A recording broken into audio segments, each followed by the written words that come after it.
What's up, comic book nation? Oh gosh, I'm looking rough here. It's BDM in the man cave. We're still working from home. We are doing Talking Shop today. It's our first episode of Talking Shop. Welcome to the man cave. We are being joined by Katherine McNamara. This is my first time doing a co-live, so I'm going to be honest with you. There might be a technical difficulty. Let me get a second here to invite Kat. Oh, there she is. She made it easy for me. Go.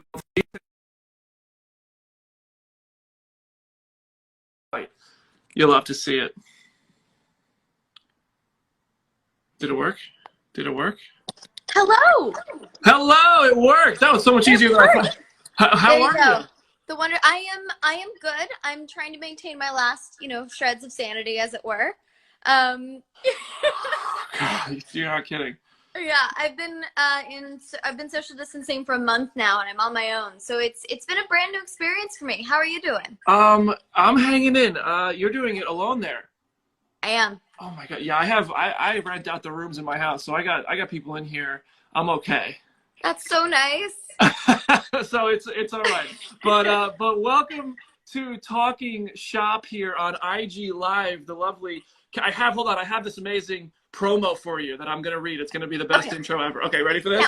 Ready for this? All right. Welcome to Talking Shop. You may know her as Mia Queen of the Arrowverse, Sonia on Maze Runner, Clary Frey from Shadowhunters, or maybe you just love her Instagram where she's always beating up Bob the quarantine boyfriend. Ladies and gentlemen, joining comicbook.com's Talking Shop live on Instagram. Her name is so much fun to say, but I'm only going to say it once. Kat McNamara. Thank you so much. What a lovely intro. I wrote that way too many times. But anyway, let's just, how are you? What are you doing? Like, what are you doing at home? Because I feel fortunate. I'm still working. We at comicbook.com, we're still working. We can do that from home. What are you what are you doing to pass time? How are you still able to work at all? What do you do from home? I am working out a lot, which is good because it gives me something to do. I get a little bit of sunshine every day, so I go sit in the sunshine. FaceTime helps. I'm doing jigsaw puzzles. I've been reading, developing some other projects, and also I have a game night that now does Mafia twice a week because we need something to do via Zoom. Oh my gosh, yes. I am so zoomed out. I'm gonna be honest with you. Yeah. So much Zoom with friends. I also saw you're doing like cosplay at home as well now. I saw a little Pulp Fiction cosplay on the feed there. I think that's what it's come to. It has. Well, that's this Mafia game night group. It's what we've taken to doing now. We have theme nights, and if you give me a theme, of course I'm gonna dress up because I'm an actor. I have costumes in my house. I love that. Well, you killed it. You knocked it out of the park.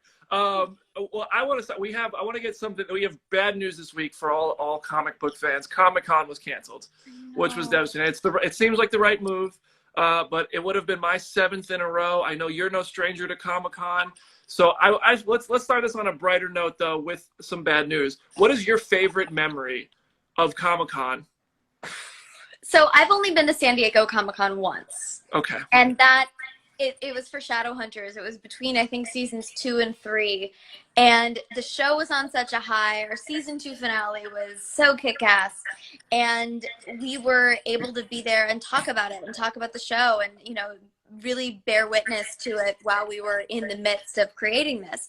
And our Shadowhunters cast was so tight. Just getting to share that experience as a family.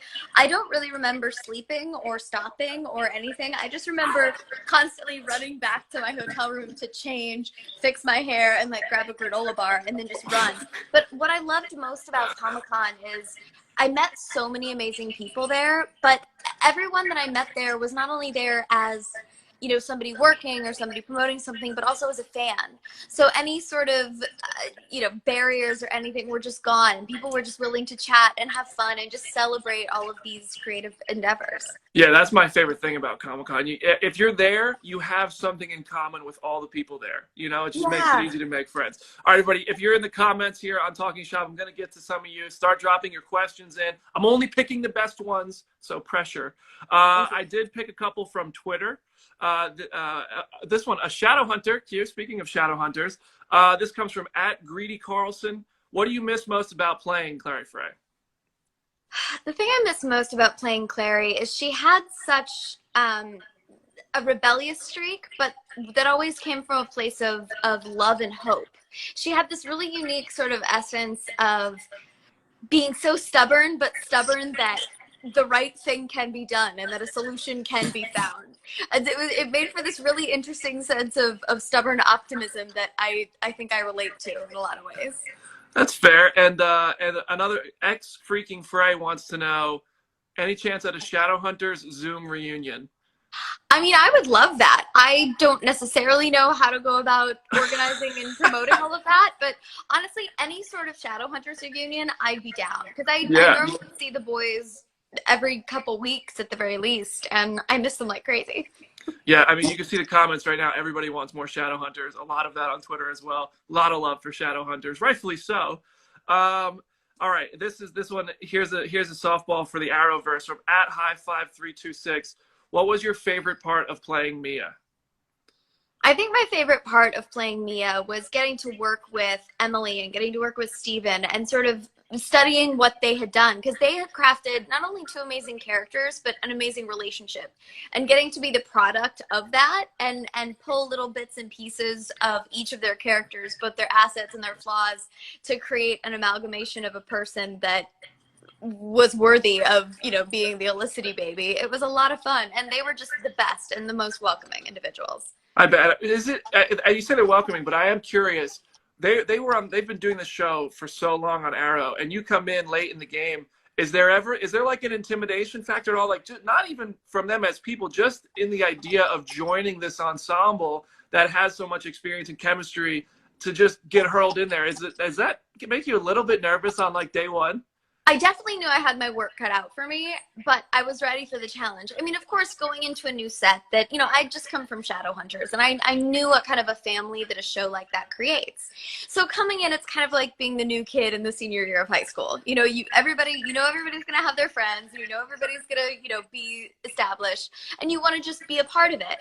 But Steven was actually one of the first people I met on set, and it was there was the one episode in the prison where he was basically fighting the entire episode. And they were shooting that episode when I first went to visit set. And he was so tired and had been fighting all day and was covered in blood. But he saw me and he jumped out of his chair and ran over and goes, "I'm your dad!" and gave me a hug. And then took me around set and introduced me to everyone and just made sure I felt welcome. So from the moment I was on set, I felt as though I was a part of it. So credit to Steven for that. I love that. All right, if you can't tell, I like stuff. I'm a nerd. I know you're a nerd. This is like a man cave room here. Yeah. A bit of stuff. So I know you're pretty nerdy yourself. I'm gonna give you credit. We appreciate that here. So when you leave a set of Shadowhunters or Arrow or any of the shows you've worked on, or any of the titles, do you take anything? Like, do you take costumes and put them in the house, or any props or anything? Because I know they're kind of like watching you, but have you ever taken anything with you? Well, I have never taken anything that I haven't been given. I'll tell you that much. I will say that on Shadowhunters, they were about to get rid of everything. So they said, if you guys want anything, let us know. So I have, at this point, I wish I would have taken more, because I have a lot of like the leather jackets that were fitted to me that are in my closet. People have seen me wear them to a lot of Comic-Cons. I have some more shoes, but also I think I have some weapons that the props department gave me. But I think the thing that I find most special, Clary was an artist, and she had a little wooden, the little bendable wooden humans that people have as artists that they can sort of sketch the human form. Yeah. Clary had one in her room. And our camera crew that had been there since season 1 took that and signed it and then gave it to me after the last scene we shot in Clary's bedroom. And that, to me, the fact that they had the forethought to think about that, because I would have never even done that. Right. And also the props department on Arrow as well gave me an arrow to practice with, and because I had to practice like handling the arrows, and let me keep it in the end. So I have a green arrow. Oh, it's right there. Look at that. It's right there. I keep it under my TV.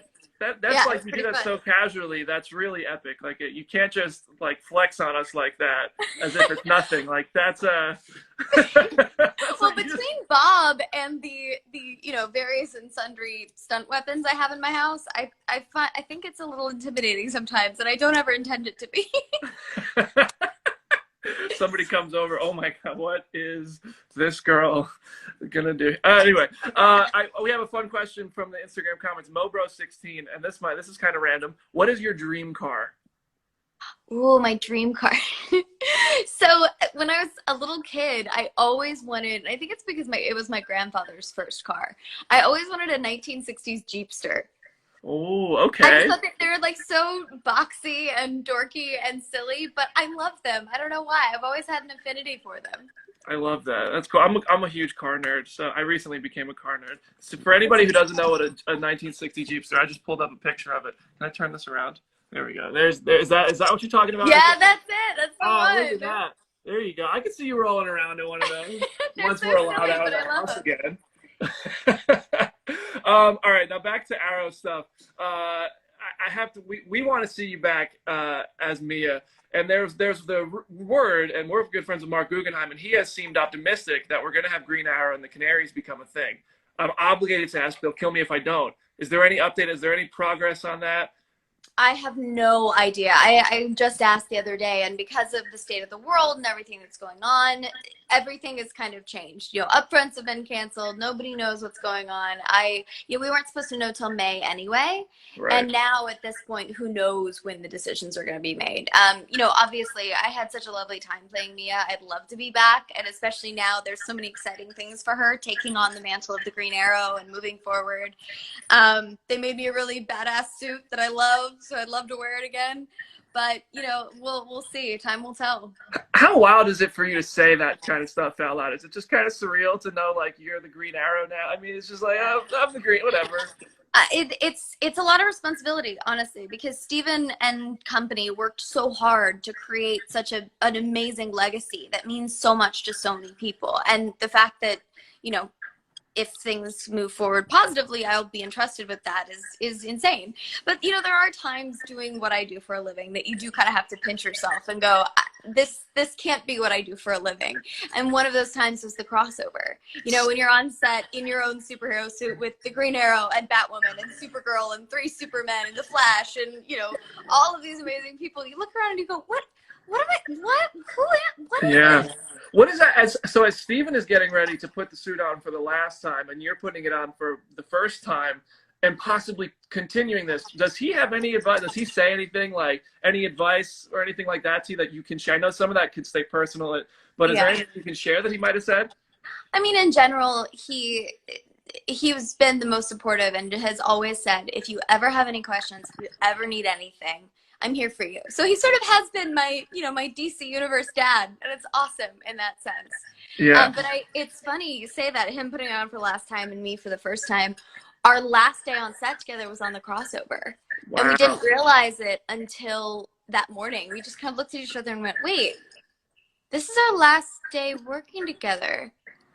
And it made the rest of the day kind of bittersweet. Thank God it was a fun day. Otherwise, it would have been so sad. Yeah, wow. I mean, that crossover was unreal. I can't believe how big that went. That was unbelievable. All right, and these final questions here, and this is from Twitter again. These people on Twitter just made my job so easy. They came up with all the questions. They're the best. And this is from Oliveri Greven. I'm sorry if I said that wrong. Does Mia consider Barry as her uncle?